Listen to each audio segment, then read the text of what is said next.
He's 15 years old. He's been missing from Hendersonville, Tennessee. And everybody has been looking for him. Everybody. He is 5 foot 5 inches tall. He weighs 120 pounds. Sandy blonde hair, and he wears glasses. And again, there is none, no footprint of him whatsoever.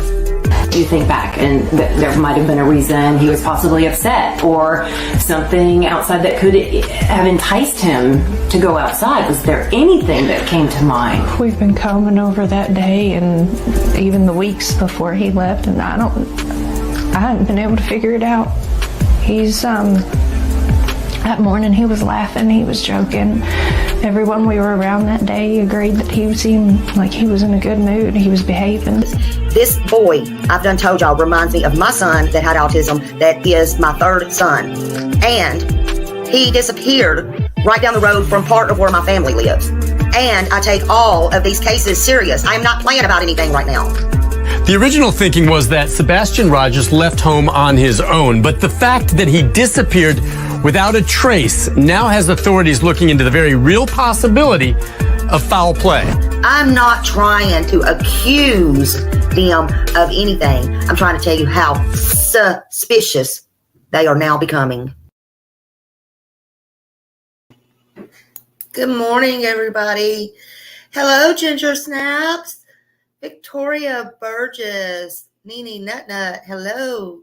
Good morning, Bob, whatever sparks my interest. Michelle Davis D, Mama Bear of 10. Hello, Candalee, good morning, good morning. I hope everybody's doing well this morning. I hope everybody's doing fine. We still got a missing little boy here. Hey, Aurora, good morning. Sebastian Rogers is still missing. The bio dad called in to a show last night and did an interview. I posted that. I don't know if anybody saw that or not.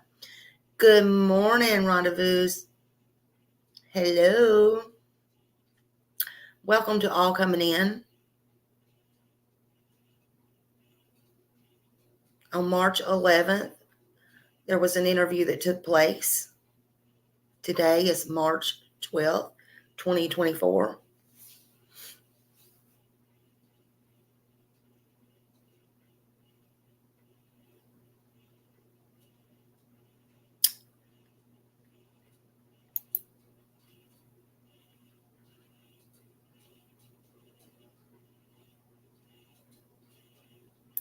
I don't know. None of this makes any sense. None of it. Did you get a chance to hear that interview?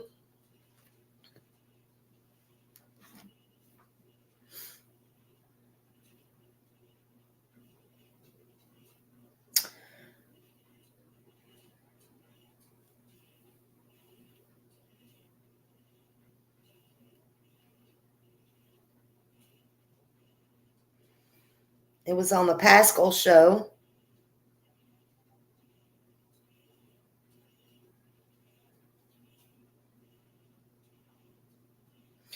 It was on the Pascal show. And I will get his links dropped here in a minute. Let me know where you guys are watching from, because we international up in this. If that really is Seth, we're sending you nothing but positive energy, healing vibes, etc. Okay? Real talk. But again, I'm wondering if biological mama and stepdaddy are out here in these wilderness streets looking for Sebastian as well. That's one thing I haven't gotten confirmed or not. Or if they're just staying home the entire time. However you look at it. Mods, can you drop fair use? So okay. And drop the Pascal show. Let's continue please. Continue here. And Baltimore in the house. What's up, B Moore? Thank you, Teresa, on Facebook. I appreciate you showing some love. Okay? Thank you. But let us continue. Okay? Let's continue. All right. So, of course, he's got a strong relationship with Sebastian. All right. He is a deputy. Okay. He's been looking for his son. Now he's sharing new details, not only about the investigation, but about his son and what he thinks did or did not happen. Suffice to say, he does not believe Sebastian just walked off barefoot on his own and believes it's likely someone else is involved. I agree. No kid, like I said, no kid goes out here and just disappears on their own. We've heard that said a million times, and I'm saying it again. It just doesn't make any sense. Okay? Now, real quick, I'm wondering if this really is Seth or not. Because if it's not, well, you're in for a treat, Victoria. Seth can call me if it is really Seth. I'm just going to say that out loud. But first, we're going to take a look at this interview first before he calls. Okay? Just really quick. So, Seth, if you can hold He's going to go over one of the interviews. I'll put out the phone number and you can call in. Okay? If this is really you. No disrespect, but people are just can be jerks on the internets. Okay? But let me continue on here, though. Okay? So, moving on.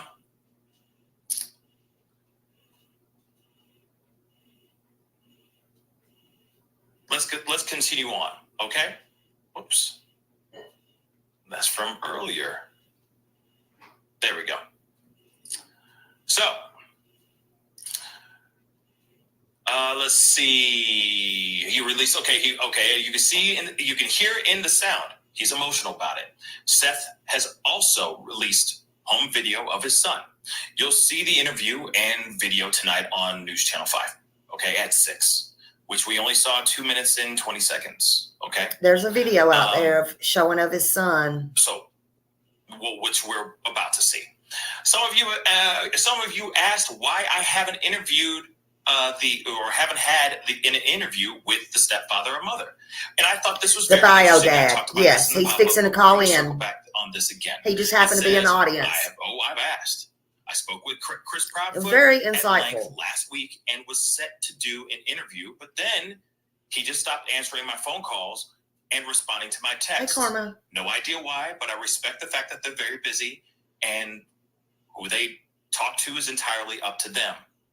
My offer to interview still stands. He's reading from Nick Barris, okay? That's what Pascal's doing. As much media as possible. He's talking about the interview. Sebastian in the news. I agree. I absolutely agree. I will do that regardless. And I appreciate him saying that as well. Okay? There's much more from my conversation with Seth Rogers I can share. Okay? So he says he goes into considerable detail we have not heard before. And of course, he says, that he'll be doing he has live set to talk about this, so on and so forth. And we're going to be taking a look at a little bit of that video of his live in just a little bit. But of course, I wanted to share with you guys the interview in itself first before we go into any other greener pastures. Okay. So let's take a look at the actual interview. The news clip from this. So what he's talking about and what he was talking about, he was showing and talking about the interview that Seth, the biological dad, did with Nick Barris, okay, on News Channel 5. And that's what he's fixing to go into, a short clip that Nick had with the bio dad, Seth. Okay, and that's what we're going to be hearing now. I feel for this man. I feel for this bio dad. And we're going to be listening to this just a moment. Interview itself, okay? Exactly 2 weeks ago, we were just learning about the disappearance of Sebastian Rogers from Sumner County. Today, the search continues. Real quick, hit the number 1. Let me know you guys can hear this. Okay, let's rock and roll. Like I said, this is 2 minutes, 2 minutes and 30-something seconds long. Okay, this is very short. This is Nick interviewing the dad, the bio dad. Start it again.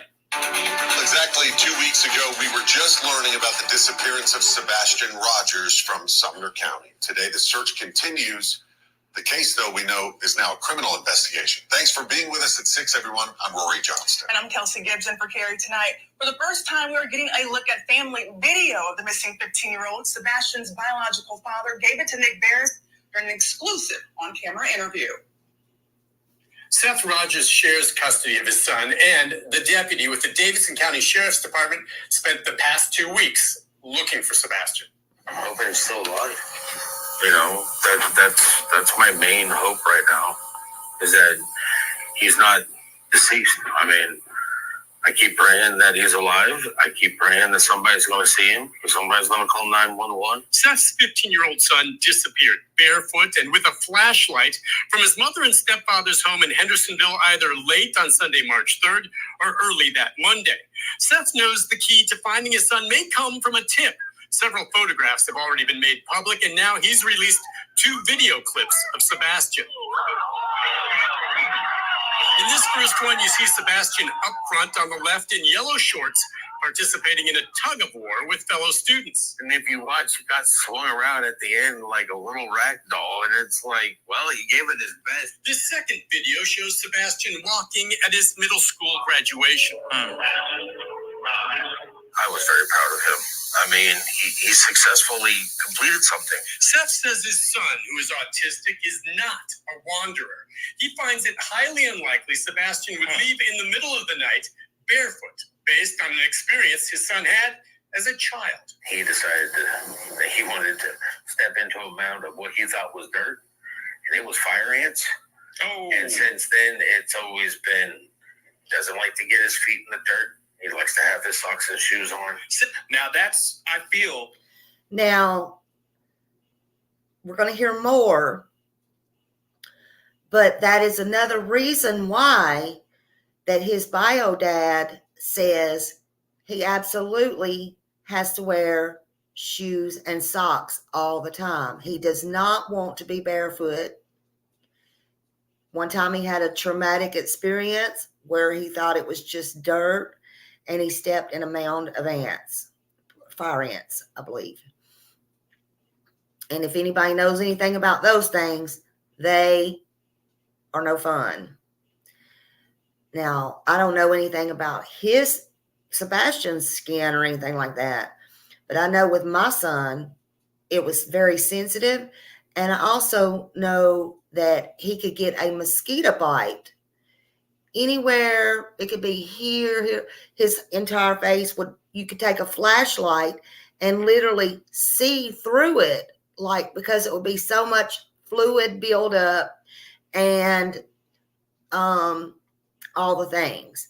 So I'm thinking probably with that traumatic experience that Sebastian had stepping on those ants, he more than likely had a very bad reaction to it.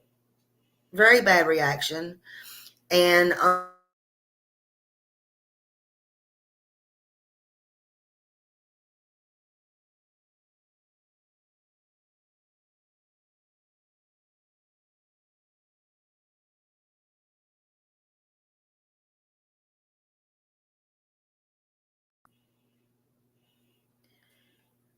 that he is absolutely going to have on shoes and socks.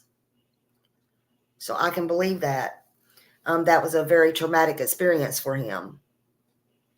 Okay, so. That's a big piece of information. Even though this is, a very short interview, this is big. Okay, that's important. Okay, that's muy importante, in my personal opinion. Okay? He doesn't like being barefoot. He doesn't like getting dirty. So why would he run out here in the woods or anywhere else and just be barefoot? If he doesn't like that, why would he do that? Now, I will say this, Seth, if that is really you, the phone number is in the chat, okay? So please give a call if you can. That'd be great. All right. I'm going to... We're not going to, I don't think, listen to the whole thing, but we'll listen to a little bit of it. Second. And then y'all go sub up to his channel, phone call The comes in. Pascal So Show. let's finish this video real quick before a phone call comes in. All right, here we go. Death won't rule out the possibility of foul play, that someone is involved in his son's disappearance. And if Sebastian is able, he says he needs to call for help. He needs to call 911. And if somebody has him, you need to give him back. He's my son. And he doesn't belong to nobody. But damn it, he's mine. And he's mine. Nick Barris, News Channel 5. Okay, that is basically the I can whole feel interview his that hurt. they put out. Okay, with Seth. Okay, here's guys, Smile Dad. Let's find out. Let's go. Hey, you on the mic with the Pascal Show. What's your name and where you calling from? Calling from Clarksville, Tennessee. My name is Seth Rogers. Seth, first off, thank you so much for calling in. Let me just say that first off. Thank you so much for calling in. How are you doing? About as best as I can. My son's missing.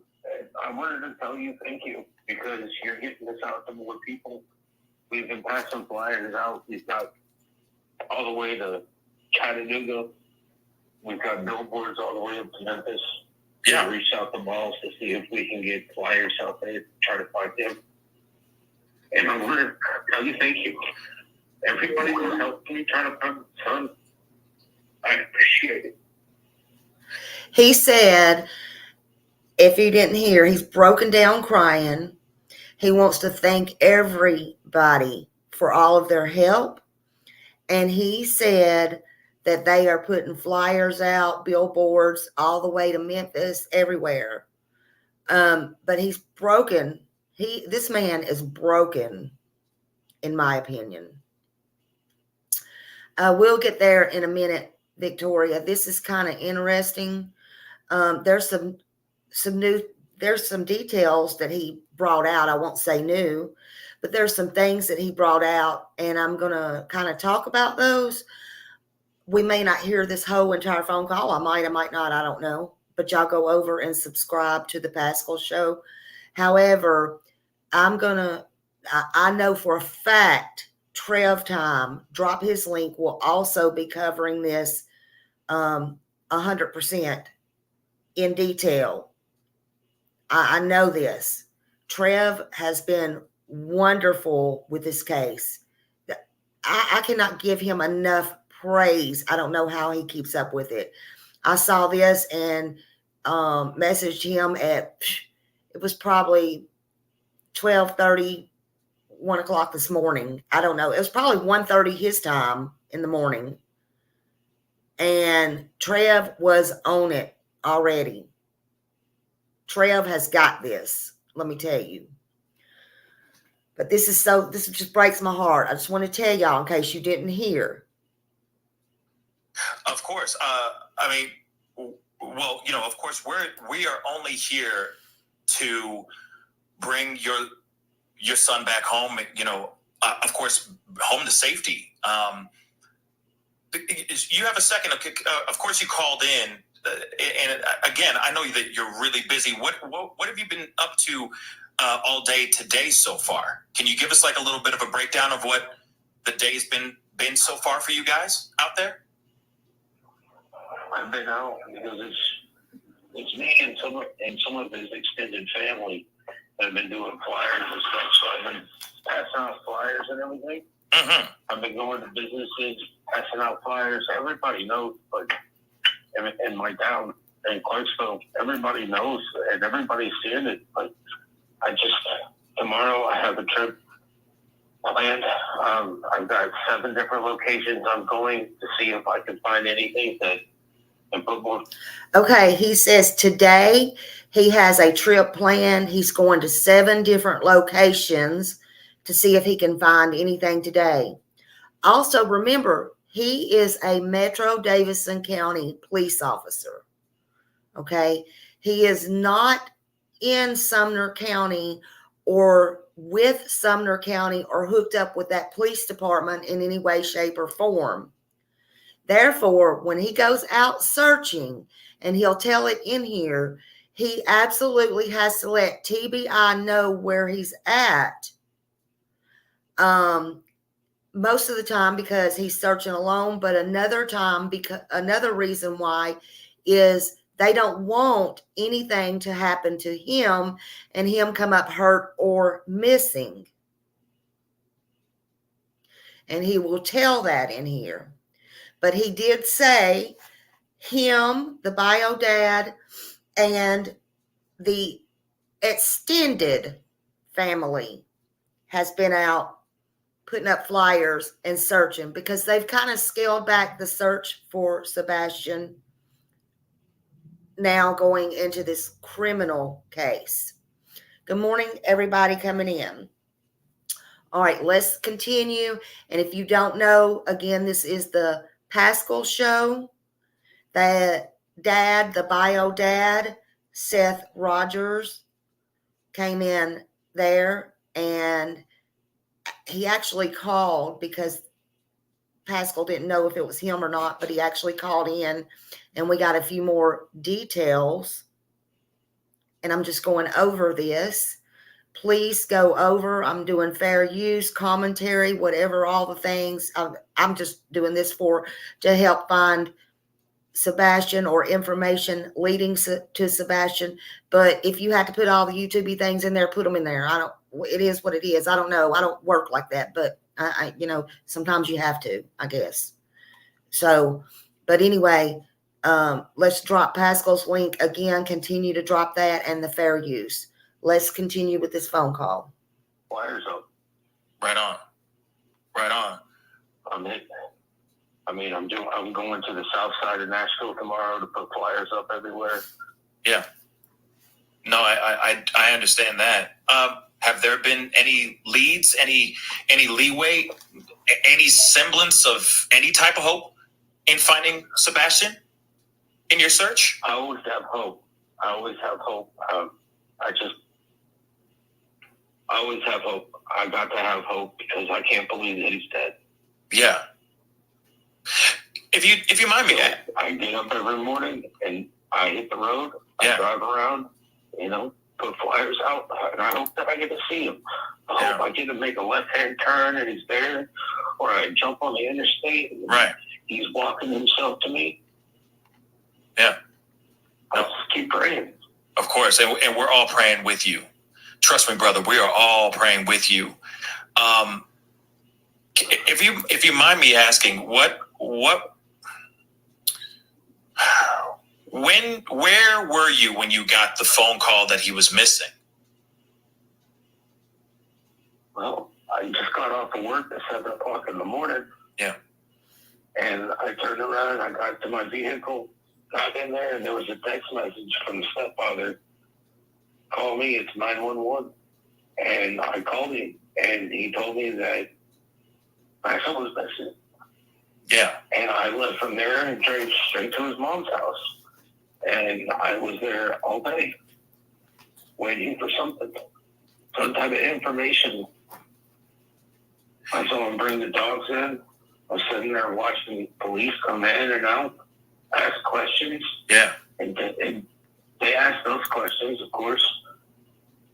And they're, the first thing they did is, where were you?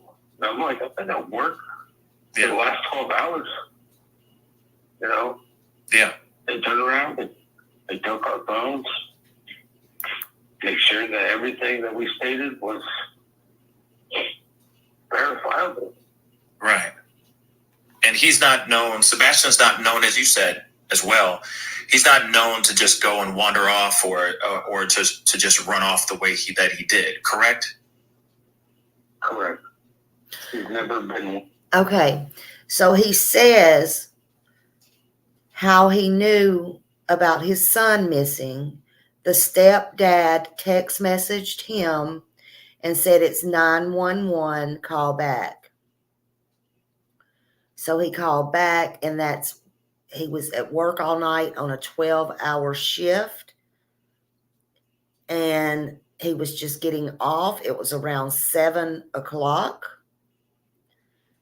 Again, the stepfather, Chris, text him and said, call 911. And so he did. He called Chris back and he told him that his son was missing. So he immediately left and went up there to Sumner County in Hendersonville, which is not that far, but however, it is a different county. Love you, Nana. Good to see you, honey. And he went, of course, to the mom's house, that's normal, to Sebastian's home where he lived. And he spent the entire day there waiting for answers. The law took their phones and made sure that the stories matched or whatever. And so that happened. Now it gets interesting. To do that sort of stuff. So if you mind me asking this, and this is going to be kind of, I got a few tough questions to ask you. I know if you don't want to answer them, then that's totally fine.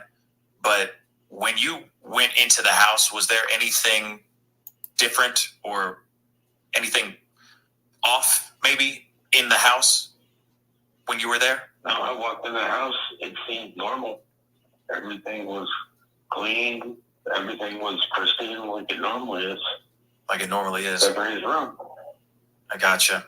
Except for his room. Okay. Have they been out? Has the stepfathers, Okay, listen to this real carefully. And the mom, have they been out searching at all, or have they just stayed home? From my understanding, my talks with Chris and by their Katie. I got to stop it right there because I don't know if anybody else is going to catch this or they caught that. They asked him, have the stepdad and the mom been out searching or doing anything to help? He says, per his understanding, per the mom and the stepdad. So again, he's getting what they're telling him. That's my understanding. So continue. I've been out putting flyers and posters in the ground. Okay. They told him that they've been out putting flyers and posters in the ground. I do have another question. Because or you did their make word. A statement. It was in an article. It wasn't, I don't know if it was in this video that we just watched, this interview, which, by the way, there's a longer version of this interview, right? They're talking about Nick's now. I haven't seen the interview. I mean, okay. I was interviewed, but I haven't seen it yet. Okay. See, he ain't on TV trying to figure out what's going on. Put into like with himself. He ain't all absorbed in me. There was no scent. Okay, like the dogs weren't picking up a scent, but one dog followed a scent out into a construction site and then it disappeared. Could you maybe expand on that or explain a little bit more about that? One of the dog handlers told me first day. Wow. Monday. That the dog popped to a trail and they followed it and went all the way around and it ended in a construction site, but it ended. It's like there was nothing there. Right. That's a little odd. Right? Leads me to believe that, well, if it ends, normally the scent ends when you stop traveling on foot. From my understanding, that would mean that he got into a car. If he got into a... Okay. Hey, Jude. So they're talking about, you've seen the construction site where they're building new homes or whatever down the street behind them or whatever. He says that there was a scent also at that construction site and it stopped, which would mean he probably got into a car, maybe. I have some thoughts about that. You know I do. Now, I'm sorry. My thought is this. Again, you can't have him not going out of the house barefoot, scared of this, don't want to get dirty. Hey, crumbs, scared of that, whatever. In the middle of the night, sometime early morning, and just walking down to a construction site and getting in the car with somebody. My question is this. This is my question. My question is, would it be normal for Sebastian to go get in the car with a stranger? Would it be normal for that to happen at all? Would he just go up to somebody and get in a car? I don't feel like, and this is me, that somebody come in or up to that house and got him. There would be video camera. This is me and me only, and I'm sorry. Yes, I have so many questions too, but I am sorry. Would there or could there be a chance also that by some chance he was down there by however reason? Again, I have to ask, even if the stepdad, was at Memphis a week prior or a weekend, I don't care. Is there a chance he came home and for some reason, not only is he gone, but for another reason, he could have been taken out, stopped at that site, and got back in the car with somebody he knows. Let me put it that way. Because Sebastian was seen on camera, supposedly, allegedly, early that or Sunday evening coming back in with his mom, but never seen going back out. Now, what the bio dad, is fixing to tell you, this is why I question that. Yes, it's possible he came back from Memphis. The bio dad is just fixing to tell you that on the weekends that he had Sebastian, that Katie, the mom, Katie Proudfoot, would go on the weekends to Memphis and stay or visit. It's not that big of a deal, y'all. Just saying. Just so I understand the construction site itself, did the scent stop in the middle of the construction site, or did it stop on the side of the road? Okay. They didn't tell me. Okay. They didn't tell him. I'm curious how close. A lot of stuff's coming from. I'm sorry. They told him. No problem. I'm not part of that sheriff's department, so yeah, they're not going to share information with me. Of course. On top of that, I'm emotionally attached. Right. So they don't want me involved in the investigation. I gotcha. So everything I do is pretty much on my own. If I go search somewhere, I'm under pretty much orders to turn around and call TVI and tell them where I'm going so that they know. Yeah. Because they know I'm searching by myself. And if I come up missing, they want to know where I was left at. No kidding. Because they don't want me coming up missing. Absolutely. And my son being missing. Right. So as far as a few things, though, I know you live somewhere else, but you were still very tight. You're still very Please tight listen with to this. Sebastian. So I'm curious, did he tell you of any issues at school? Did he have any, was he dealing with any type of bullies, enemies, anything like that at school? Not that I am aware of. I am tight with my son. I moved from California to Tennessee so I could be close enough to go pick up my son. Oh, good on you. Get far enough that when I pick him up, he's I don't want to be in her backyard. Right. Because she's not my wife. Understandable. Yeah. That's respectful. And I totally understand what you're saying. And that's good on you, my brother, for wanting to be in closer proximity to your son. I think that's very endearing. Real talk. Was there any online forums or anything of that sort? Did he game a lot? Could he have been online somewhere talking to people? Yeah. He played games at my house. My PlayStation is pretty much locked down for my own sake, because I don't. If I don't know you, right, I don't want you popping in to talk to me. So it's like everybody on my PlayStation that are on my friends list. Yeah, I know personally.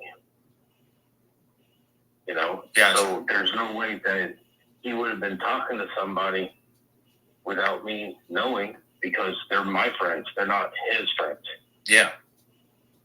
No, I mean, they would call me up and be like, your son's on your account, right?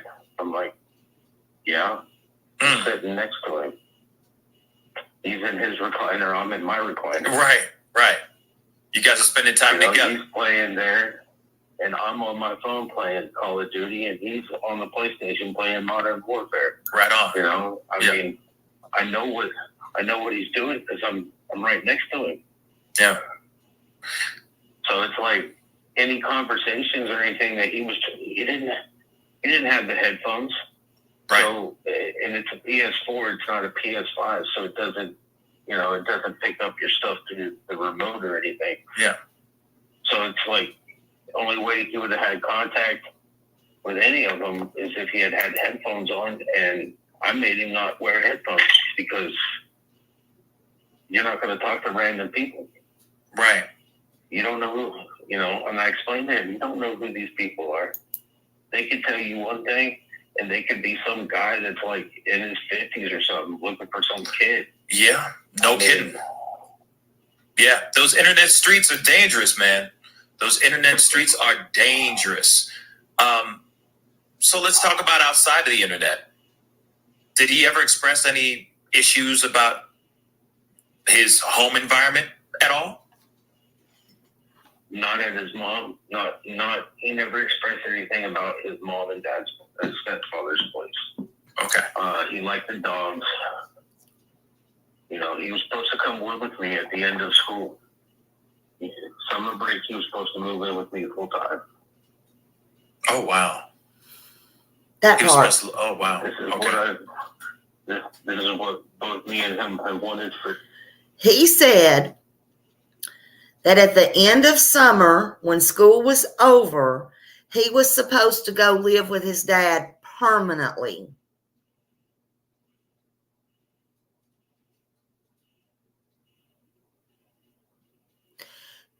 Yep, Sugar Plum. In my opinion, abso-freaking-lutely. And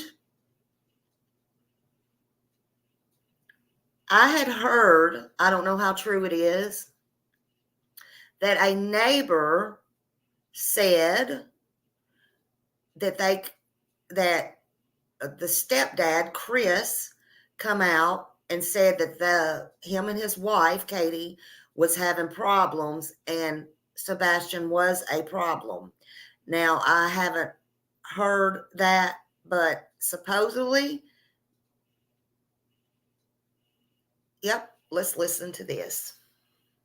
Years. Yeah. Yeah. No, I understand that. And now you're out looking for him. Yeah. I gotta find him so he can come live with me. Yeah. Yeah, I understand. Of course, I'm not trying to point any blame or anything of that sort. But the situation in which he just vanished into thin air. You heard it too? Is very suspicious in my personal opinion. What are your thoughts as far as him vanishing in the way that he did vanish?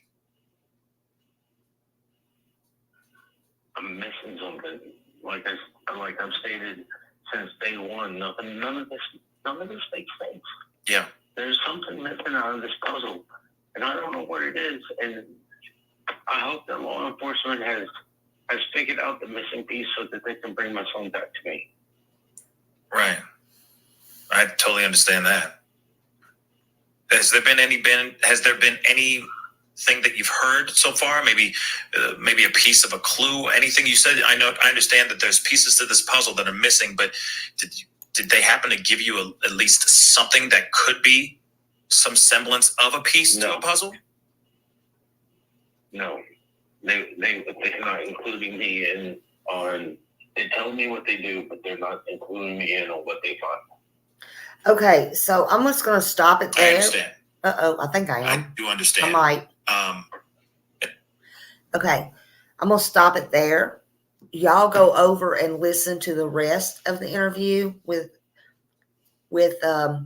Pascal at the Pascal show, and you'll hear some more. It's heart-wrenching, and it's hard to hear this dad. Crimes have consequences.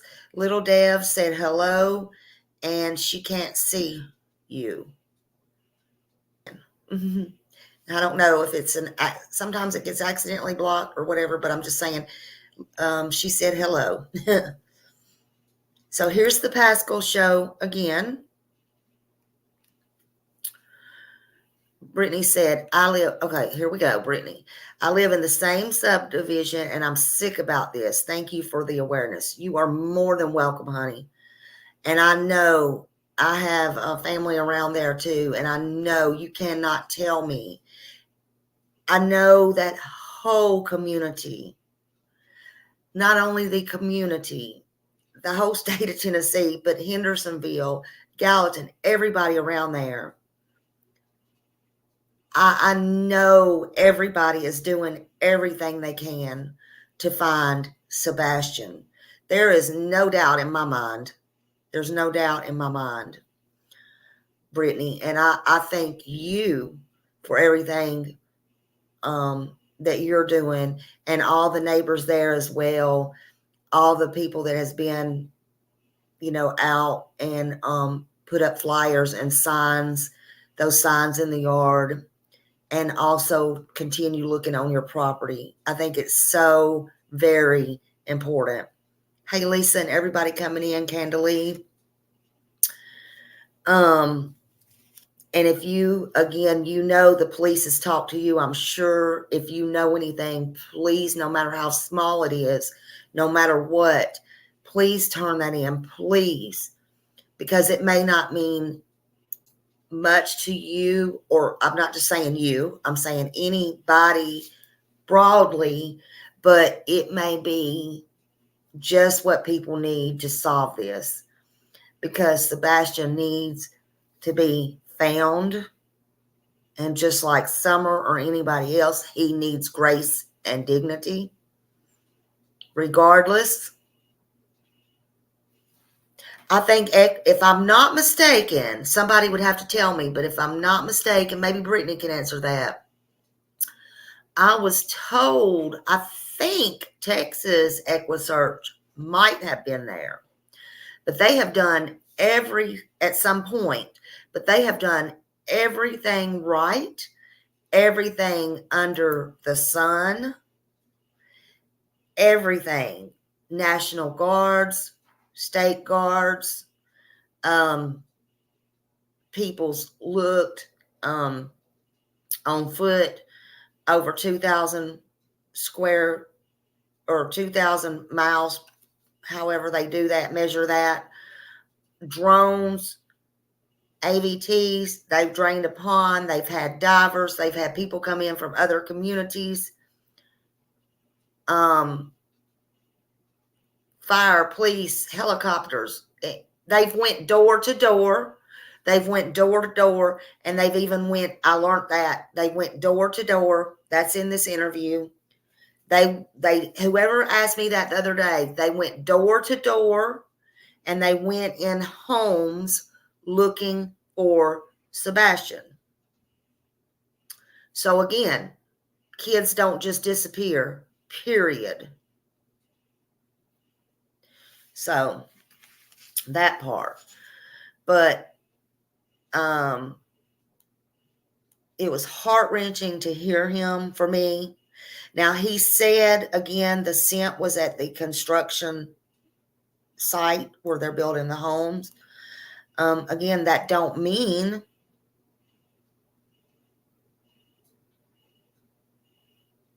could something have been down there? I don't know. I don't really want to get into all that because dogs do make mistakes. There's just a lot of, it's a lot of questions. Sometimes it puts a lot more questions out there than answers.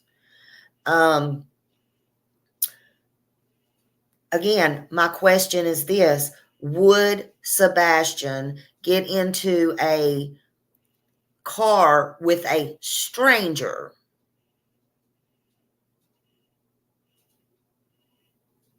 I don't think so. He's a 120-pound boy, and they have, believe it or not, believe this all you want to or not, if they get angry or whatever, they have superpowers. So he would, I believe, definitely fight somebody off. That's my opinion. Exactly, Bob. That's my thing. And could anybody have come back from Memphis? Because it wasn't nothing for her to drive there. That's also in the interview. You'll have to go see. There's a lot of things that don't make sense. It was heart-wrenching. His dad said, again, Sebastian was supposed to come live with him at the end of the school year. Hey, wee Scottish Mom. I don't know, but I do know that the dogs were bloodhounds that I saw in the yard at one point. They're scent dogs. Scent dogs. The scent dogs. That's what I know. The scent dogs. The garage and timeline is going to be very important. Absolutely. But it broke my heart that when school was out, Sebastian was supposed to go live permanently with his dad. And the dad said, now here's some information I want to give you. The dad said, according to a video, that there is video of his mom, Katie, and Sebastian out to dinner on Sunday evening. Where, I don't know, because remember they were supposed to go to BJ's. BJ's don't have an eatery inside. As far as I know, unless they specially made one there, I don't think so. Thank you, Tam. I do it for these kids, and I'll do it for your kids, my kids, their kids, whose kids. I don't care. Thank you.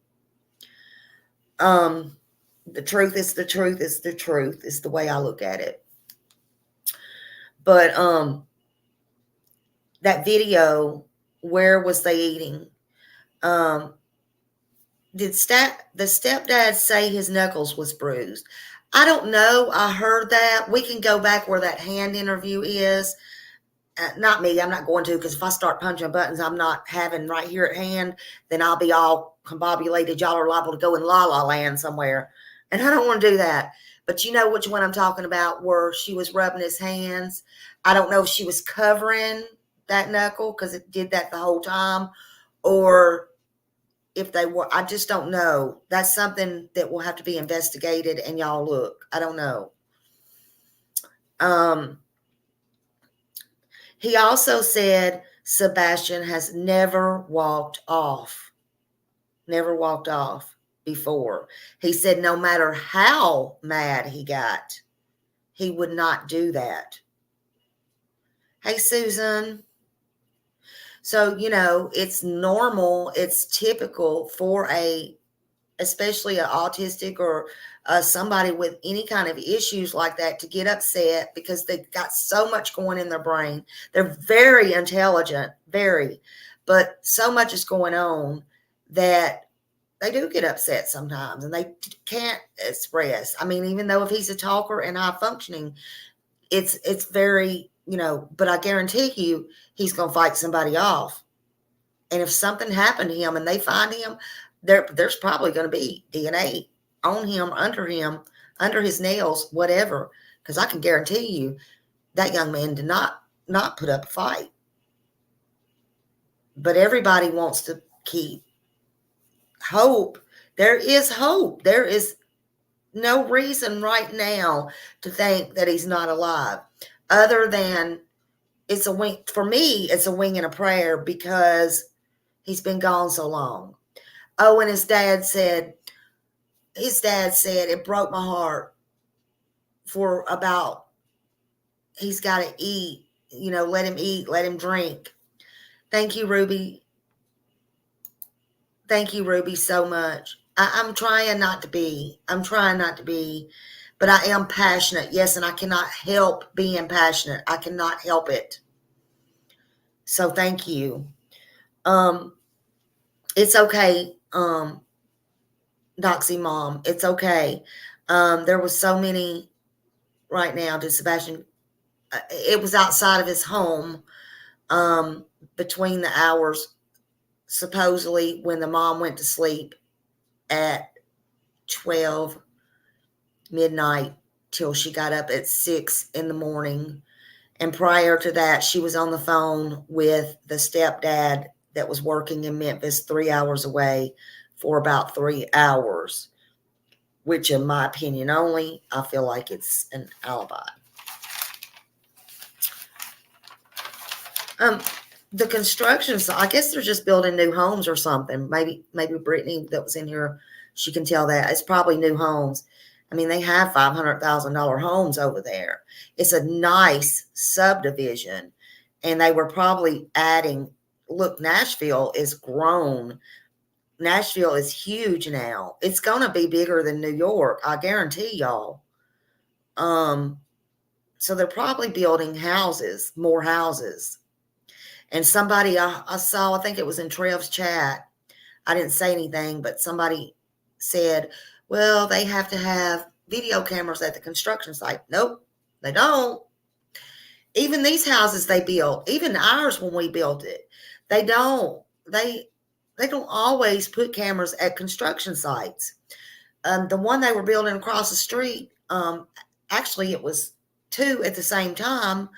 And yeah, exactly. Hey, Jude. And somebody came and the next day had got their tools and everything out of a shed. And these houses are compacted and everything, but they could have jumped over that fence in the back that's bordering the other street. However, their tools got gone. There's no people just, I mean, you're in a subdivision. There's no, okay. Brittany says, no, there's no cameras at the construction site. Thank you, Brittany. Thank you. They're just, I mean, you can't, they're not. Yeah, you're getting bigger and bigger houses going up everywhere. I know.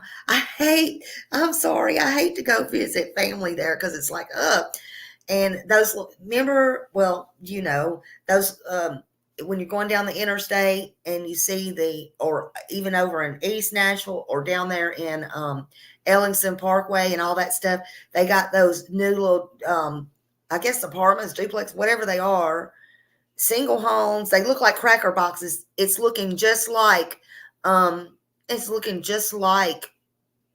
New York. It's like, don't do that.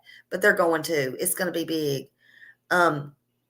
Katie, they want to know if you can answer. There are cameras on Stafford, though. Yeah, people's got cameras there. Yes, people's got cameras. And that was the thing. Nobody saw Sebastian coming out. So I don't know between those hours. And maybe the cops are going and searching, whatever. Bart Angel said, Smiley, read Brittany's comments about alcohol patients. All right, let me see. Hold on a minute. I'm sorry, Brittany. I'm sorry. Sometimes I don't see it. Hold on. Oh, Brittany said, I think alcohol and patience was involved, and mom was known to drink a lot. Wow. Wow. Yeah. And that if you drinking, it's legal and stuff, but let me tell you something. Alcohol can do a lot of things to a lot of people, and it can make you snap at the blink of an eye. And especially, see, my question was yesterday, would it be possible too that her and him got into an argument? Well, they say again, he was in Memphis. Maybe he was, maybe he wasn't. Or could they have been on the phone and got in an argument and she flew off the handle and took it out on Sebastian? I don't know.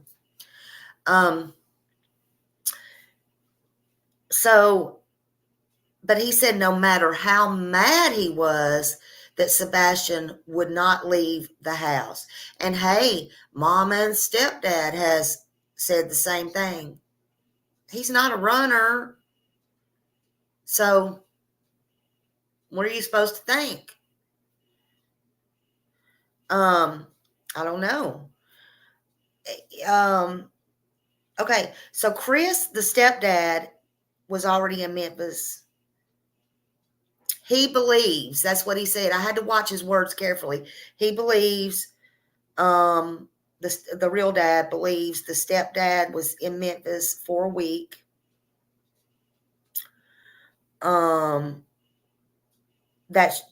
He said that's just the way it was normally.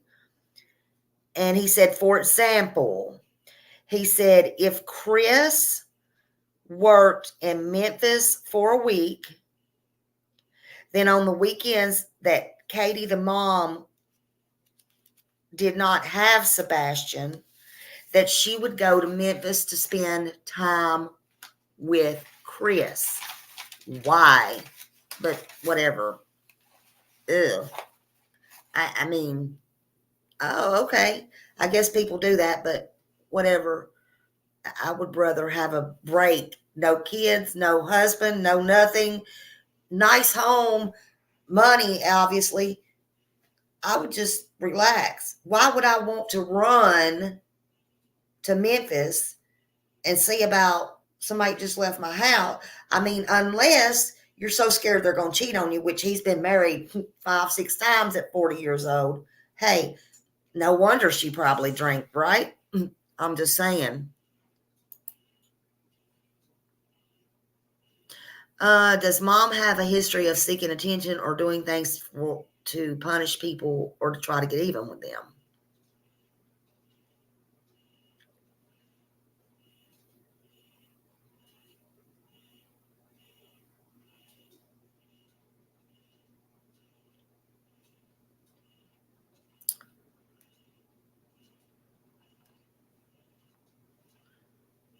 I hope to God not. Oh my God, I hope to God not. It's already enough for me that she's married a man and brought into her home that's been married 5 times.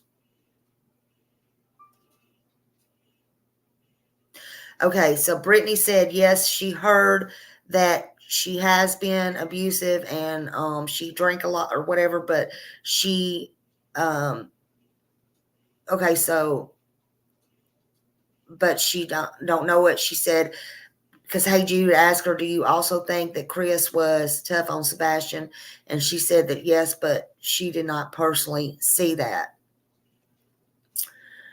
Well, Chris himself said that he was he wanted to get that out there, that he was very strict. He was a strict parent and all the things. Yep, that's what I just said. Honestly. Yes, Brittany, thank you for answering. But again, the dad said that the last time he spoke to his son was on Thursday. He said February 22nd, right before he went before he went missing. He said when Katie's mom had him on the weekends, which she has him every day, all the time. But but when she had him on the weekends, that he respected her weekend with him and he did not call. And it was a mutual thing that when he had Sebastian at his house on the weekends, that she would give them time together. You see, so I guess that's a bargaining chip he probably had to have with her. That's just my opinion. But he said he respected the weekend time. But he said he called Sebastian during the week, every day or every other day. And that was, but Friday through Sunday was considered the weekends for each of those, and each respected the time with Sebastian. So, yeah. But outside of the weekend, he talked to his son, he said about 3:30 every day. And I guess that's about when Sebastian gets home from school. Hey, Trev. What are my opinions about the parents not going on camera while their child is missing? I find it very suspicious. I think that they don't want people to see their body language. I think when they went on there the first time that they knew Peter Hyatt did something on them, and they knew they were getting analyzed more by professionals. That's just my opinion and my thought. That's just my opinion and my thought.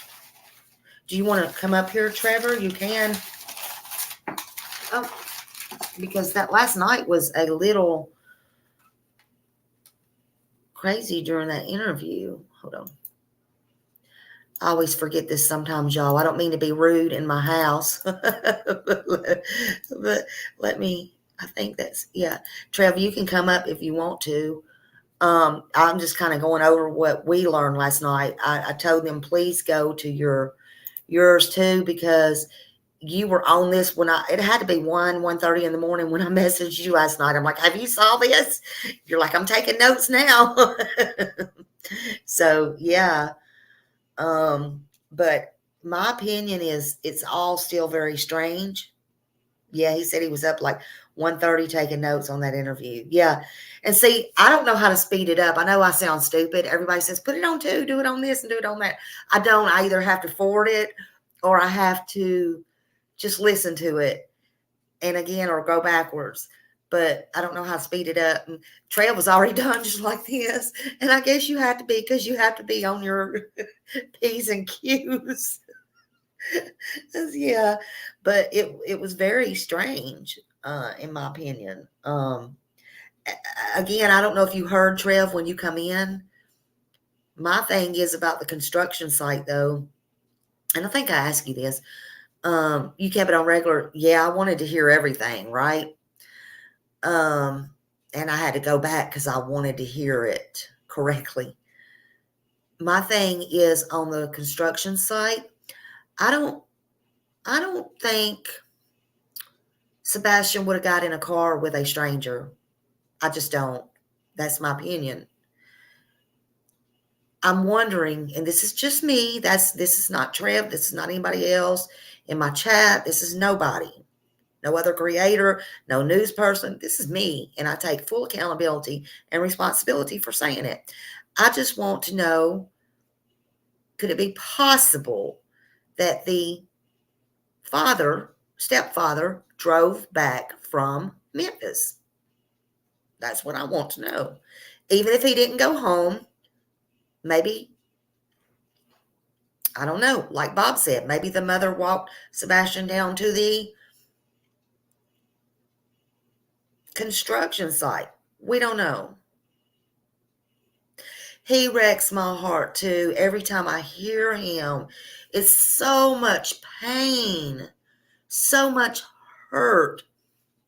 We're not used to seeing this with these parents who harm their children. And even the way they talk or plead or take up for the stepmom or stepdad or whoever, I've never seen anything like it. And when I hear this man, it rips my entire gut, my heart, everything out. Yes, because Chris, thank you. Because, okay, the stepdad you heard last night, or the real dad you heard last night, said a lot of stuff he heard is what the mom and Chris told him. But he said that Chris text him and said 911, call me. Again, I don't know why the mother didn't call, but he did. And then Chris told him his son was missing. Sebastian's father went, because he just got off at 7 a.m., went to the house where Katie and his son lived, and he spent the whole day there. So I would like to know also when Christopher got home. There are so many unanswered questions about Christopher, in my opinion. That's just me. But it hurts my heart so bad. It hurts me more, I think, to know that Sebastian was supposed to go live with his father permanently after school was out. That kills me.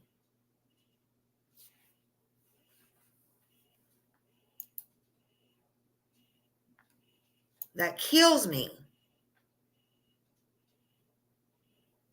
Thank you. That's exactly right. And let me tell you, I've done told y'all, I've said it before. You can't look at a person and judge them by their looks or what they have, because if they have money, this, that, and other. Sometimes people's got so much damn money, they're stupid as hell. I'm just saying. They ain't got no common sense. I'm just saying. But you can't judge somebody by one thing or the other on the outside. A mother is not, you are correct, is not always the best person for that child. Even judges make mistakes. Just saying. Yeah, he moved all the way from California. Absolutely. Absolutely. Absolutely. And he's been boots on the ground, and he lets TBI know, and he has to, because he's emotionally attached to this case.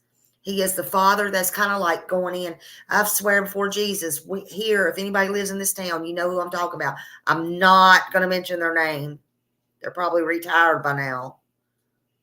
But that's like a doctor, a neurologist, did brain surgeon on his own brother when his brother had a car wreck years ago. Let me, Lord, help you. And his brother, guess what? Had a limp. They were both doctors. And his brother had a limp, has a limp to this day if he's still alive. That was several years back. I guarantee you, everybody knew this man's name in town, and nobody, look, I've been there. I would say, don't set me up with this doctor. Do not, nope, not coming on that day. And everybody in our community, everybody in this whole city felt the same way. You don't do brain surgeon on whatever. But this dad, he's obeying the rules. Even though he's a cop, he could probably get away with a lot. He's not. He's heartbroken. He is obeying the rules and doing everything he can to work with them. And he's not getting all the information. He's not getting all the things because he is too close to this case. But he's doing something. Again, when asked, was the stepdad and mom doing it. I don't know, Trevor, if you heard it or if anybody else got it. He said, according to the mom and them telling him, they were putting up flyers and posters. Again, that's coming from the mom and the stepdad. I'll say what no news station is not going to say. Okay? So what? Sue me. Try it. I'm telling you. You know, it's very important, this timeline. But again, I do have to say, yes, I'm not trying to accuse anybody, but it is still looking suspicious. And to me, even though this man was at work a week in Memphis, even though whatever, it does not mean that he could not drive back there. It does not mean that they could not meet at the construction site. It does not mean he was not caught on camera. It does not mean any of that. None of that. The dad said the mom goes up there on the weekends when she don't have Sebastian, again, to be with the stepdad. Why? And then you're going to stay 3 hours on the phone with him. Why? No wonder y'all got problems in your marriage, Katie and Christopher. No wonder. Jealous much? Or alibis much? Or what the hell is going on with y'all two? I said it. I said it. And I stand by it. Sorry. Anyway, they said they all agree that their son is not a runner and that he would not just walk off. Exactly. A lot of questions. I think this brings a lot of questions. Yeah, no trust. Again, no wonder they're having problems. But I'd have a problem too with somebody that was married 5 times and, maybe he should really see what's wrong with him. Maybe he is the issue. I don't know. I don't know the man. I don't know him. I don't know. First impressions are always, you know what they say about that. I didn't get a good vibe from him then, and I don't get a good vibe from him now.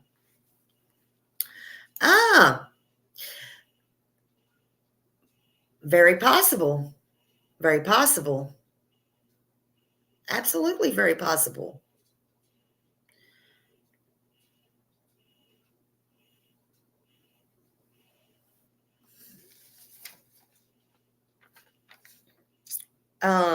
He was not aware of his son having any bullies. So he was not aware of that at all. Nothing was ever mentioned evidently by the mom. Nothing was mentioned by Sebastian. They don't have any reason to believe that he had any bullies. And I think they would probably know that. In my opinion. You withdraw, there's a lot of things to that. Nothing was out of the ordinary there, as far as I can tell. However, the mom and stepdad says he asked for friends. I don't know, man. I don't know. But I can tell you what, we're all Sebastian's friend here. I mean, yeah, I'm sure he had some kind of somebody picking on him or whatever every once in a while.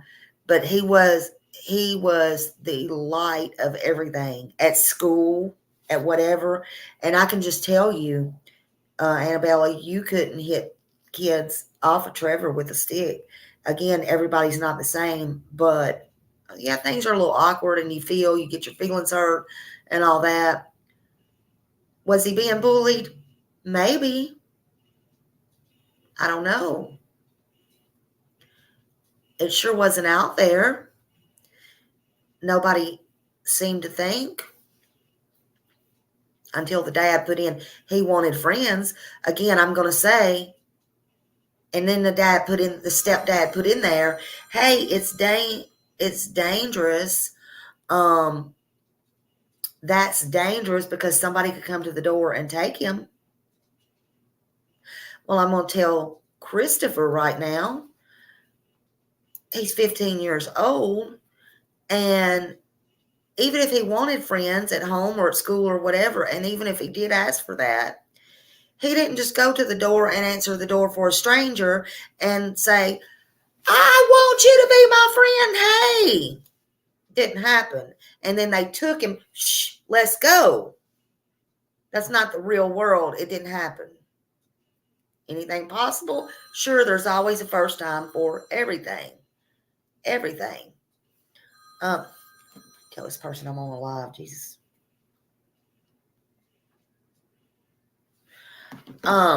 So, and yes, I hope that too. Oh my gosh, Holly, I thought about that. I hope it is too. Is not. I hope it is not. You know, that boy lights up a room. I don't know. Also, the dad has been searching every day by foot. As you heard, he's going to be searching today. He's going to be out in South Nashville. Thank you. Thank you, Bella. Thank you. Really? I get sidetracked. Thank you. I just told him I'm on a live for reals. For reals. Now that's some Don Wells words, for reals. Jesus. Thank you for that, because I am busy. Oh, Lord. Yeah, that live last night. Oh, thank you, Millie. That was good. Yes, Lolly. I love Lolly and Annabella. Drop their links too. Drop their links to their new page. What the fuss? What the fuss? That's their new page, and go sub to them, please. See, I told you I ain't got no sense. Yeah. Yes. So he was strict with Sebastian, but when Dad got to the house, Sebastian's room was untidy and everywhere else was spotless. That was strange. It is, and I'm going to tell you why.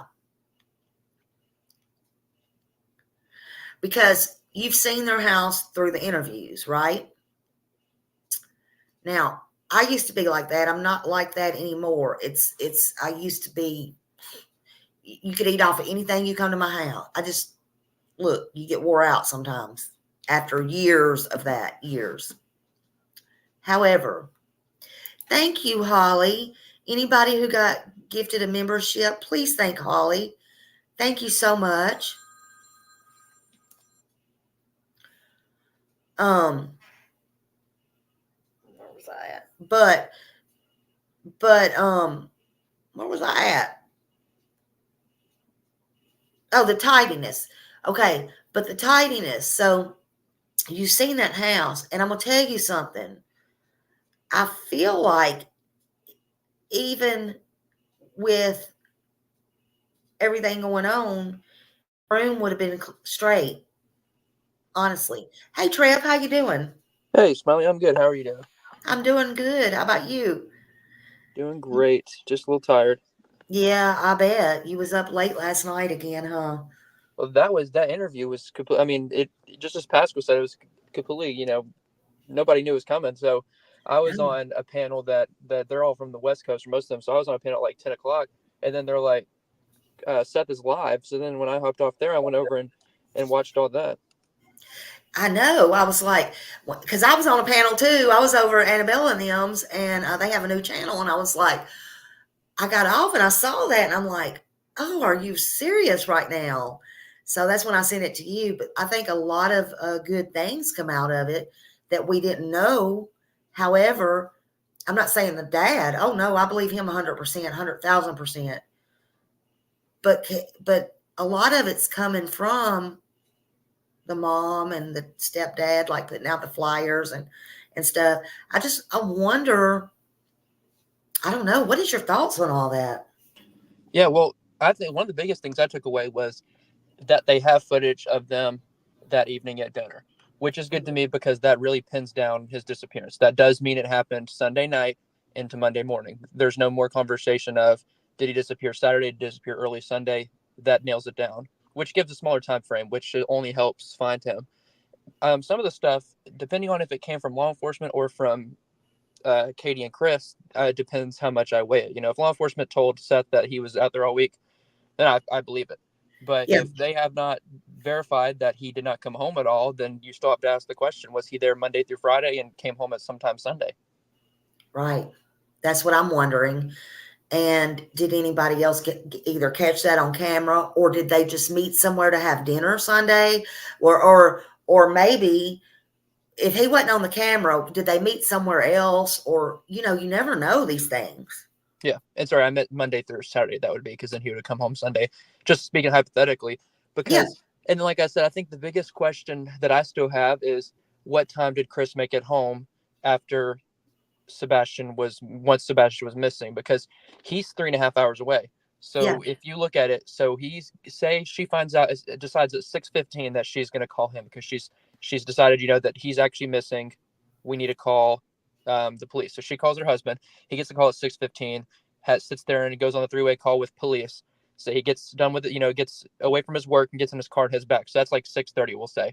A 3.5 hour drive, and I'm sure he's speeding. I would be too, trying to get home. So we'll shave off 20 minutes, give him some grace there. Yeah. He still is getting home at like 9:45, 10 o'clock, no earlier.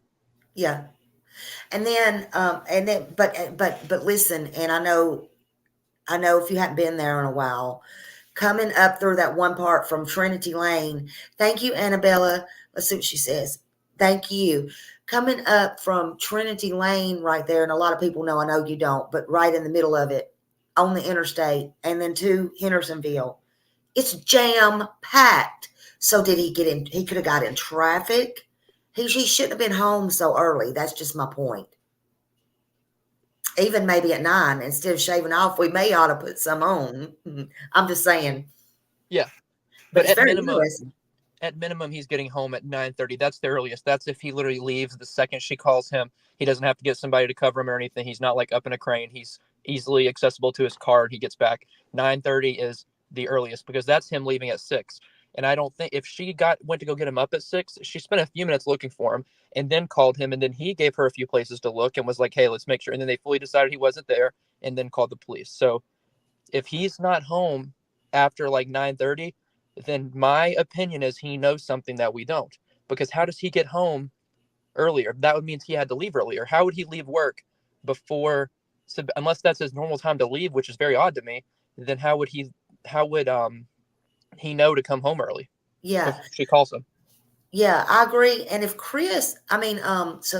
Seth, I wish he could tell us, because he said that he called him or text him 911, call me. Mm-hmm. So Seth called him, and that's how he found out his son was missing.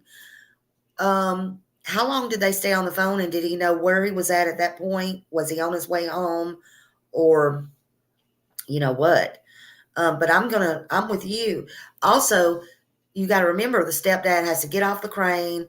He's already called the cops or whatever, let's say, but he's got to find his boss or text him or whatever. And look, I got to go. So there's a lot of stuff in between there that just needs to be answered. Oh, hold on. Smiley, can you read my comment about dinner? Okay. So this is Brittany. She lives in the neighborhood. Let's see. Like I said, I believe he was home way earlier. Oh, so she believes he was home way earlier. Now she's in that neighborhood. Let me just say it like that. This is Brittany in subdivision. Yeah. Go ahead. No, I was agreeing.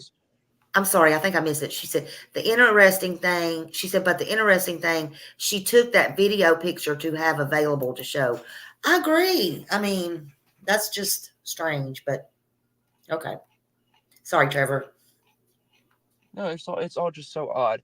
And I still think that morning, that timeline is going to be what does it. Because if something happened and Katie knew, and speaking hypothetically, of course, then Chris, if he got home earlier, if he was in Memphis when he got the call, then that means he had to have driven all the way back. I mean, I'm telling you, if he got home earlier, there's something up with it, unless he somehow gets off work and then at that time, it just happens to be home at that time, which, I mean, I don't know how many coincidences they want us to believe. The trash went out right before he went missing. Then did Chris come home right then? Like, I mean, how many things are going to fall right into place? Something just not adding up. Exactly. Something is not definitely adding up. Do we know now a lot of like the extended family on the stepmom side or stepdad, who is out there the most? Does she have family out there? I haven't seen anything about her, the moms. Like the mom side of the family, are they coming out? I haven't seen anything like they're coming out or searching or anything like that. Is any extended family going up there and supporting the mom and the stepdad?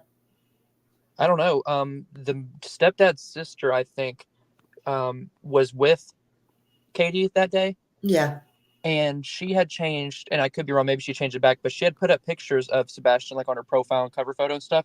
And then a little ways into the case, she removed them. And that's on Chris's side. Now, I believe family on Seth's side have definitely been out there. He said he's been out there with extended family. I've spoken with Seth's sister. I know she's very involved. I haven't spoken directly with Seth yet, but I've talked to his sister, and they're definitely very involved in, sharing and getting information out and helping Seth, because he's going around everywhere. Today, He's hitting South Nashville. Like you said last night, I mean, he's going everywhere, putting up flyers. And so he's out every day. And so his family is helping, but I haven't heard too much about their family. Yeah.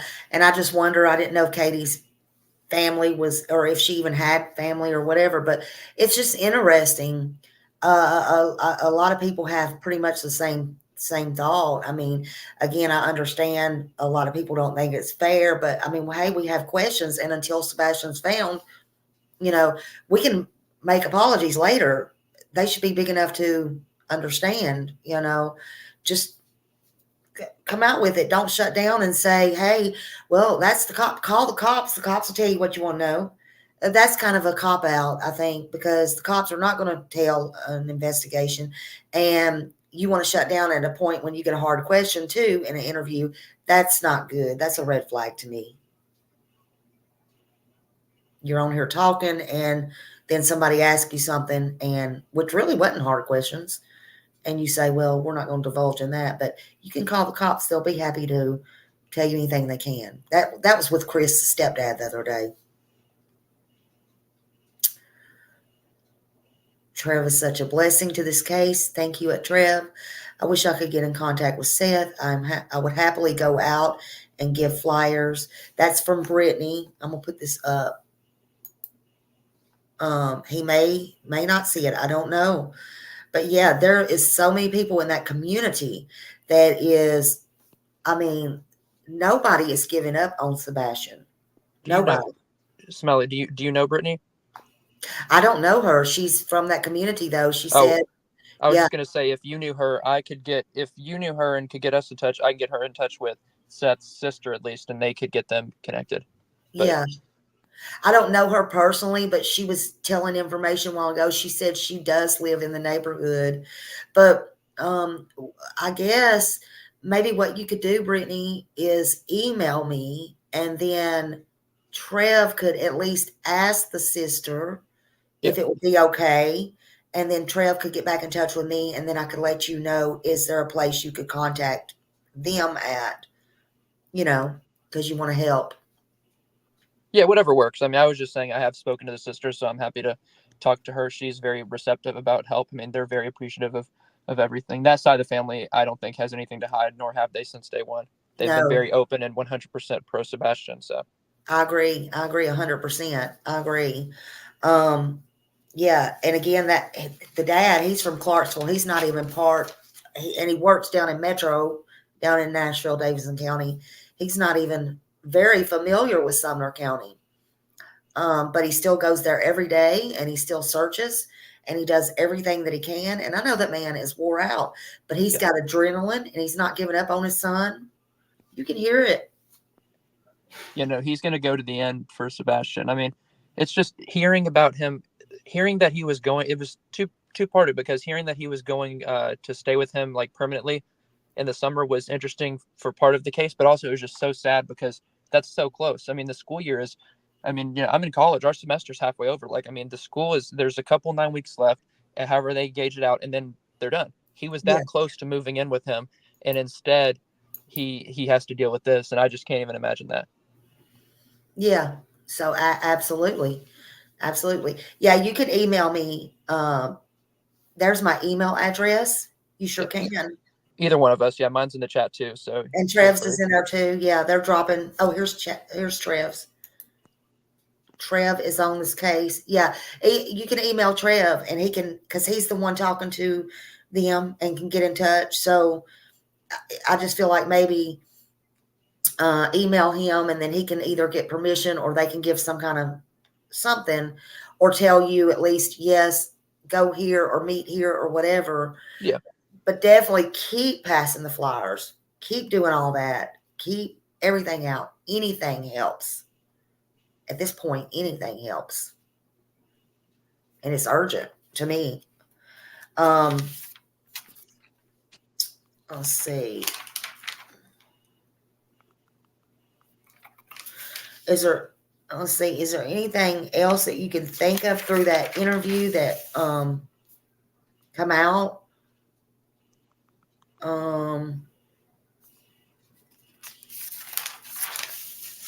I mean, he just said the real dad said he stayed there with the stepmom all day, or at that house all day.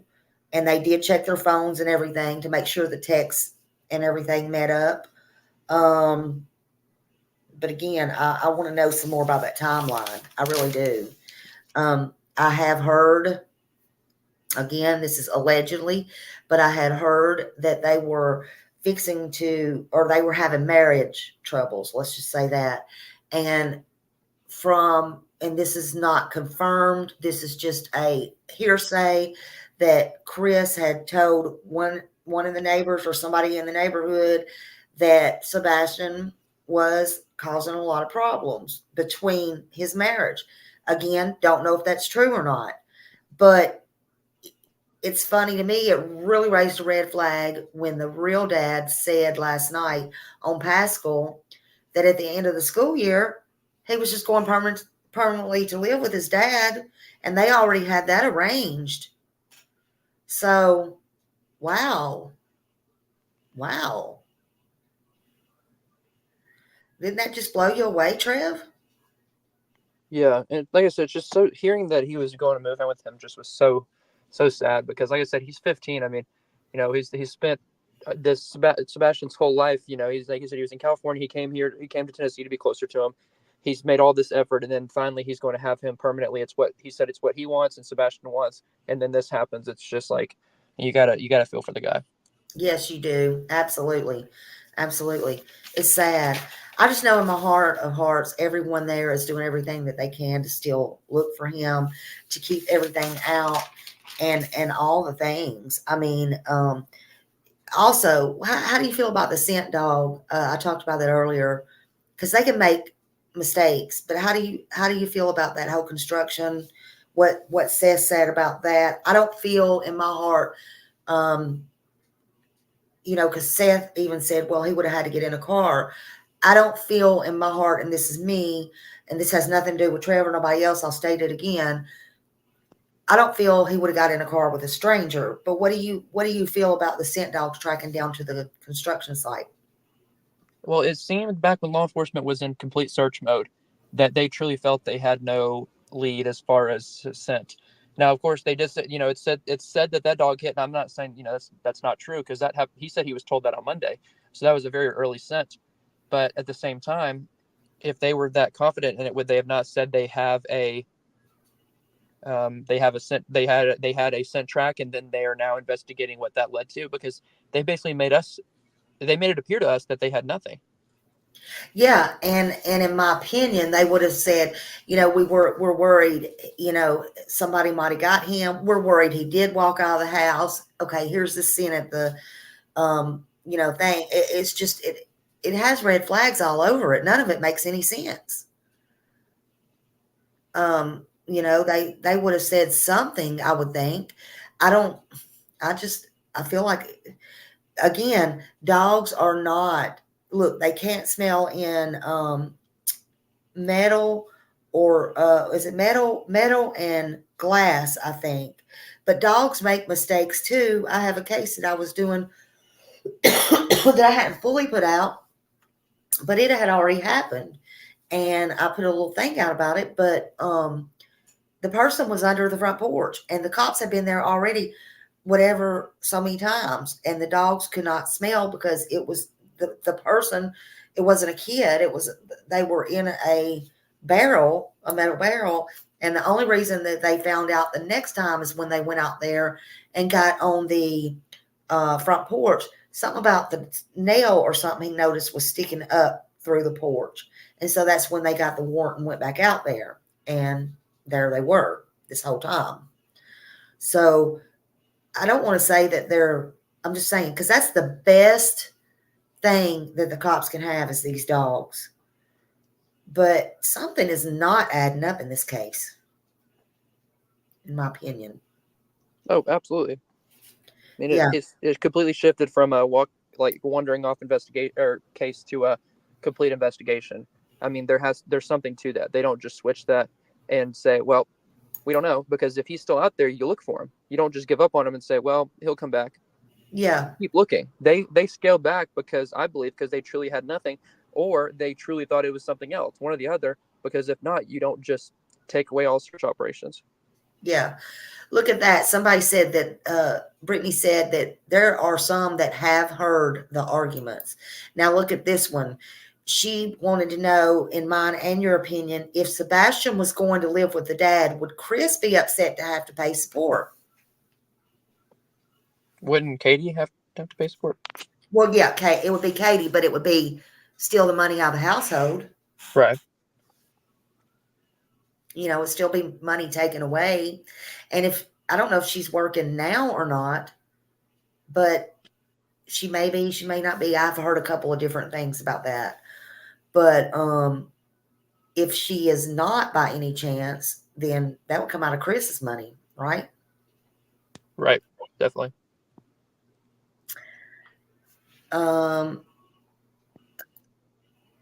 Yeah, we seen that early on. Yeah, seen that on early on.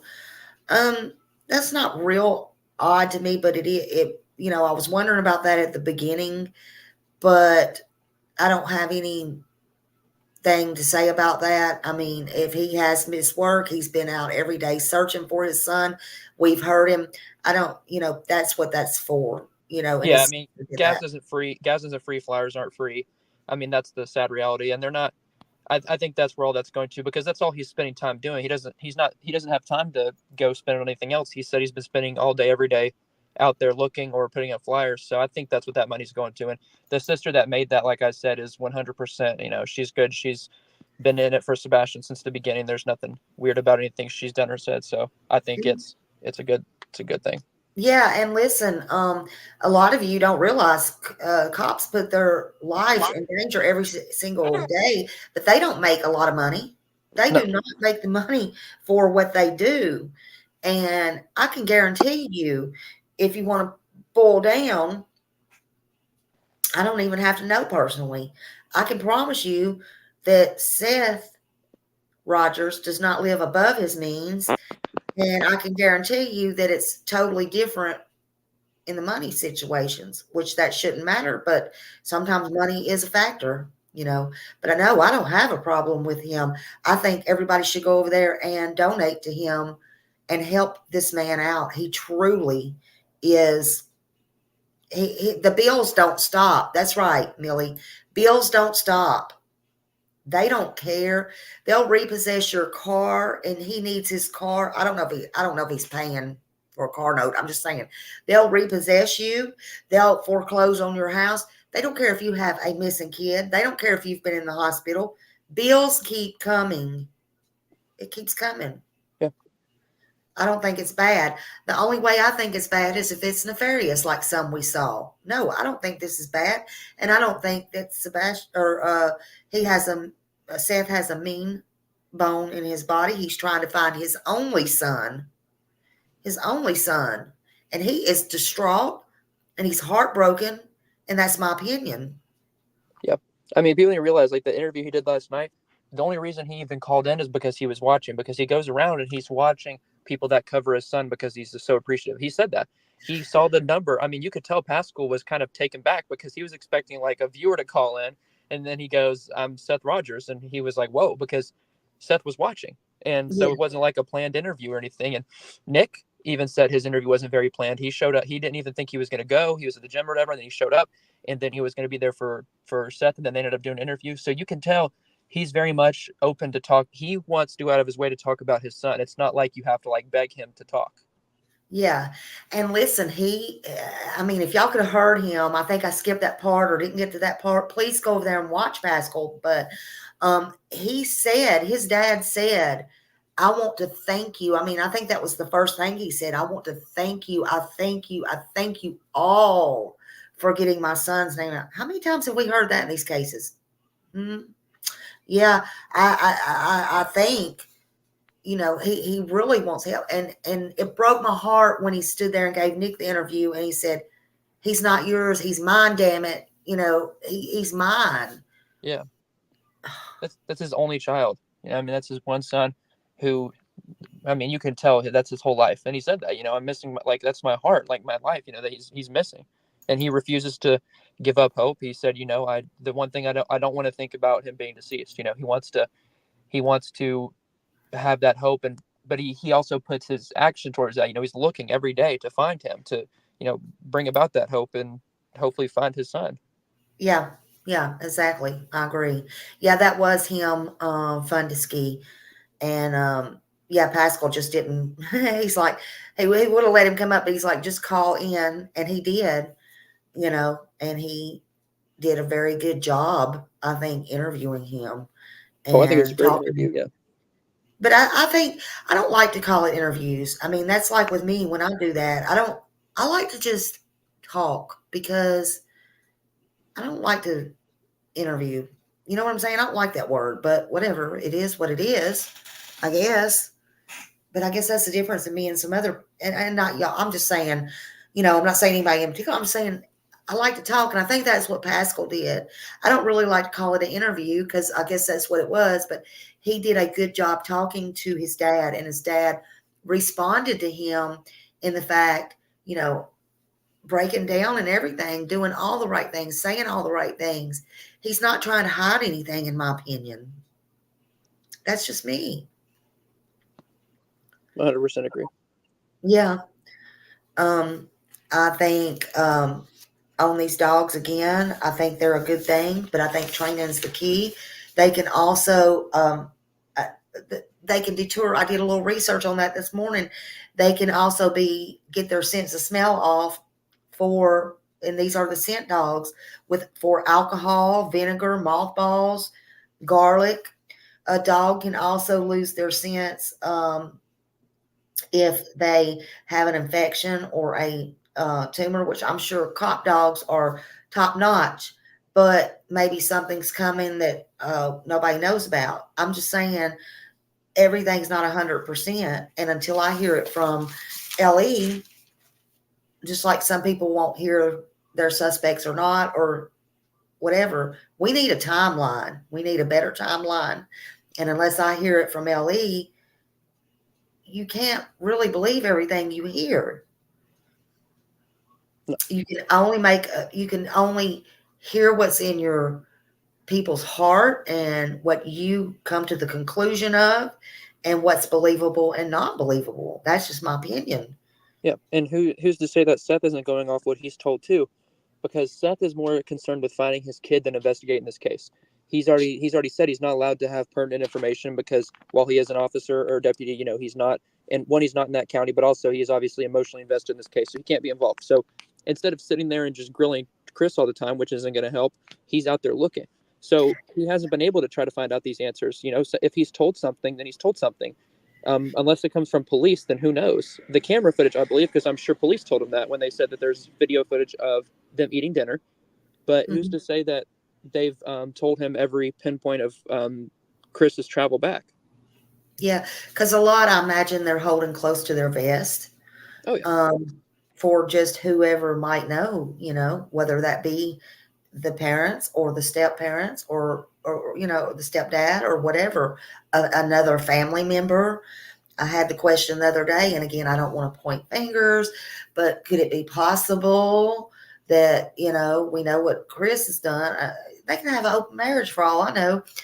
Could it be possible that there was somebody else in that house that just wasn't caught on camera, or that come on foot or something that, sometimes when you do things like that, you don't want tracks of it. So who knows? Yeah. I don't know. And let's say, so again, a hypothetical scenario that law enforcement's looking at the mom and the stepdad. Let's say they are.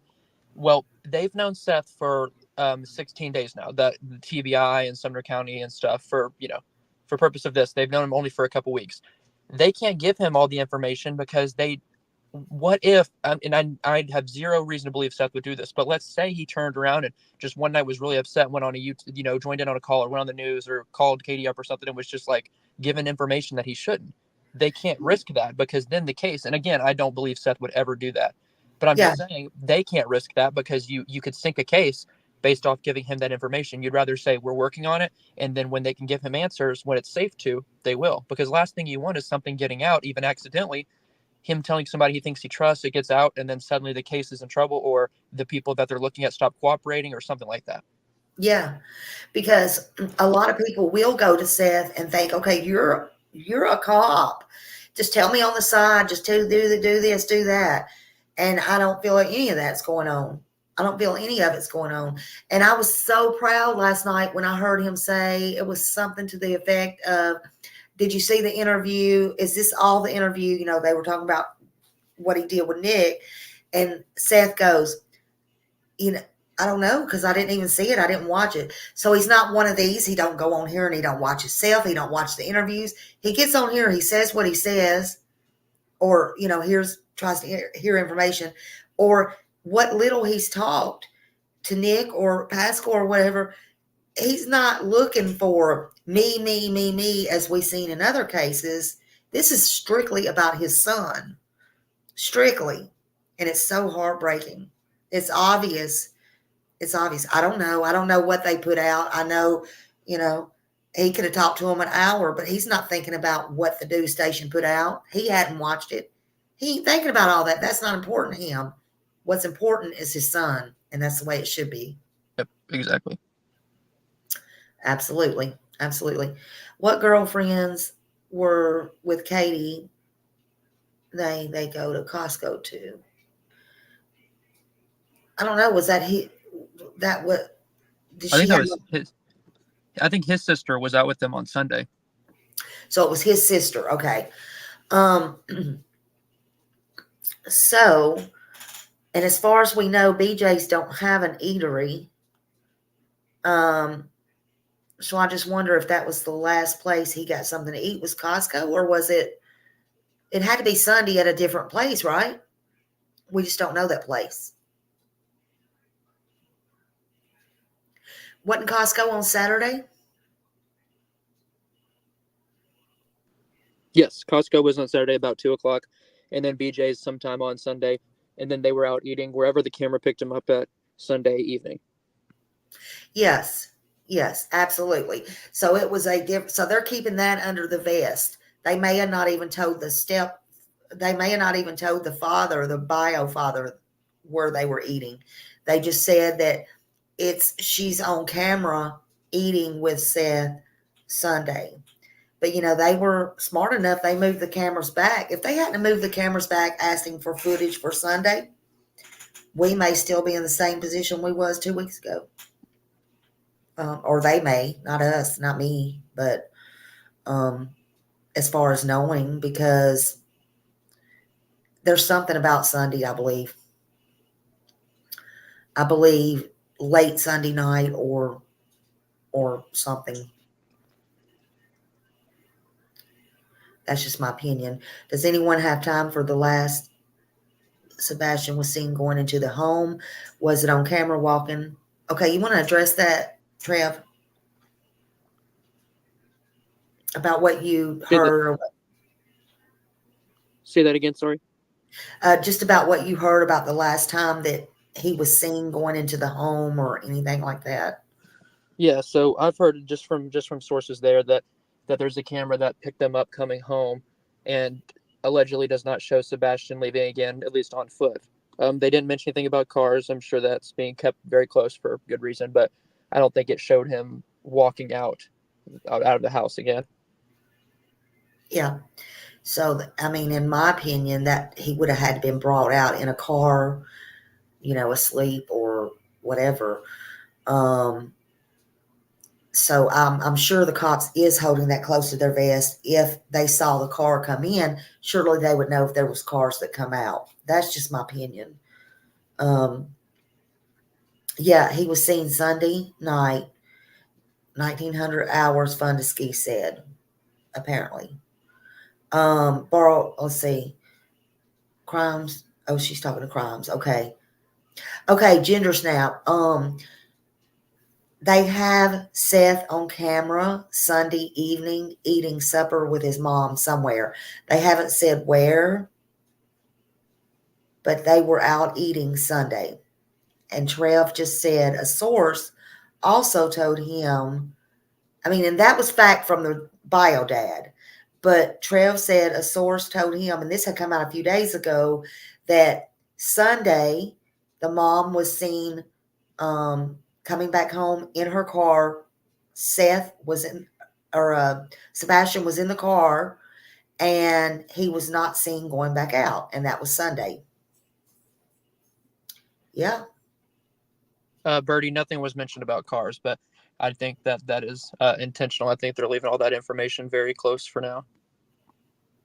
Yeah. Do you think soon they'll have anything, or do you think this will linger for a while, or what do you think? Oh, I think they'll get something. I think if it's a stranger, they'll pick something up on some footage. If it came from the house, I think you're going to have one person more culpable than the other, and that's how you're going to flip it. If they're both involved in this, then I don't think they're equally culpable, because Chris has a harder game to play because he places himself 3.5 hours away. Katie's in the home. You can't, if she says she got up to look, or if she says that she went to bed, or if she says that she had breakfast, you can't corroborate that. You can't, what records are you going to go look through to prove if she ate a Pop-Tart or cereal, or if she went to bed or slept on the couch, or if she put the dogs up or not? None of those things can be proven. You can prove if he was in Memphis, or if he was halfway between, or if he was there, if he had random stops. So it's hard. So I think that there's going to be a different level of culpability if they're both involved. And so I think they'll play somebody against the other in that situation, and that's how they'll get the truth. Yeah. I don't think it'll take as long to solve this case. I really don't. I just want them to please find Sebastian, and I think that's so important. Hold on just a minute. Well, I also hear a lot of people talking about like similarities. They talk about, with Summer's case, they talk about how they're worried it'll go on like that. Well, I think something that, and not to jump into a whole other case, but I think one thing that does hold up a case like Summers is the lack of data. So when you have somewhere that's so out there, so rural, like Beach Creek, you lose the ability to have a lot of phone pings. You lose the ability to have a lot of data. It's hard to pick up not even going into theories, whether it's a stranger parents, I'm not even going into that, but no matter what data they're looking for, there's automatically less data. They live in a very nice subdivision. It's near Nashville. I mean, they're going to be, I would imagine, more phone towers, closer to more areas, more camera footage. There's basically no camera footage in the Beach Creek area. So you're looking at, there's automatically more data to go off of. So you have more to go off of, I think. So I think this will be different than that. Yeah, I definitely do. And I don't think anything's put aside or going to be put aside. I don't think they'll stop until they do. To hear them talk, they accept he's one of theirs, and they're not going to stop. That's according to the law enforcement. And they've done everything. For God's sakes, they've got military out there. The National Guards. Yeah. They've done I am getting everything. a call, Smiley, so I'm going to have to hop off, but I appreciate you having me up. Thank you so much, Trevor, for coming up. That was so nice of him to come up. I appreciate that. He worked so hard. Please Please drop his link again. But they're not giving up. They're doing everything they can with the guards, and they have even went door to door and went inside. You heard that last night. So I think it's so important. I think it's very important.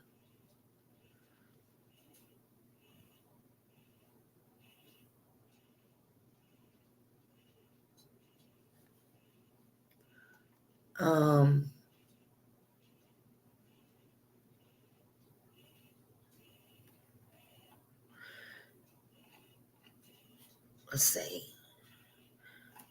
Y'all, I don't care if anybody writes in all caps here. Some people have eye problems and stuff. I don't know what's going on, but I don't care. It's okay. It's okay.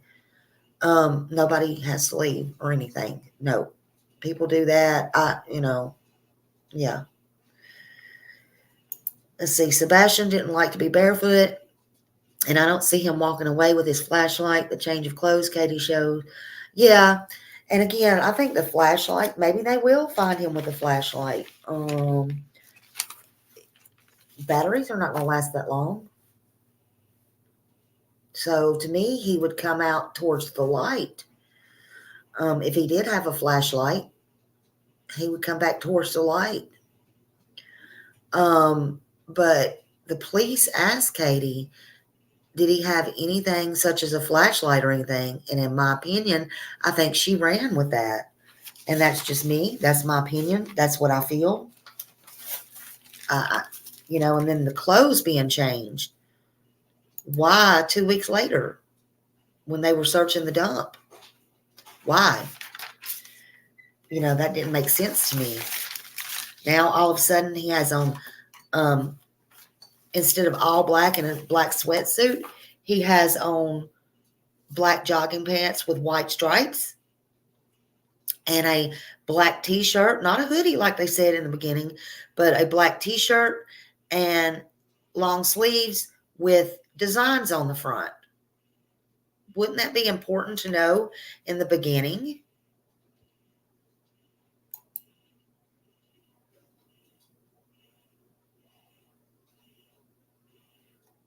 Yeah, they just don't have any evidence right now to hold them. Or if they do, they're not saying anything, nor probably should they for the integrity of this investigation, because it's now a criminal case. Let's see this. If mom has seen on camera coming home Sunday evening, was she also seen the next morning outside looking for her son? That's a good question. But L.E. knows that. See, we don't have to know that. L.E. knows that. There's no such thing, in my opinion, as a perfect crime. If something did happen. Yeah, and that's all his dad prays for, his real dad. Please, he needs to eat. He needs something to drink. He's been without his medicine, y'all. And I obviously, they've checked hospitals for any injured persons. Everybody in that area knows he's missing. Anything like that would have been reported. Everything. I mean,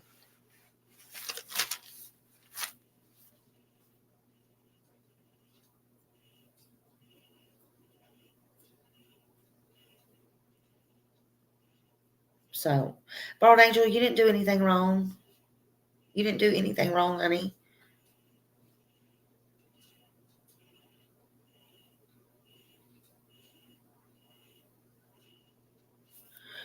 Yeah, it's okay. Nobody did anything wrong.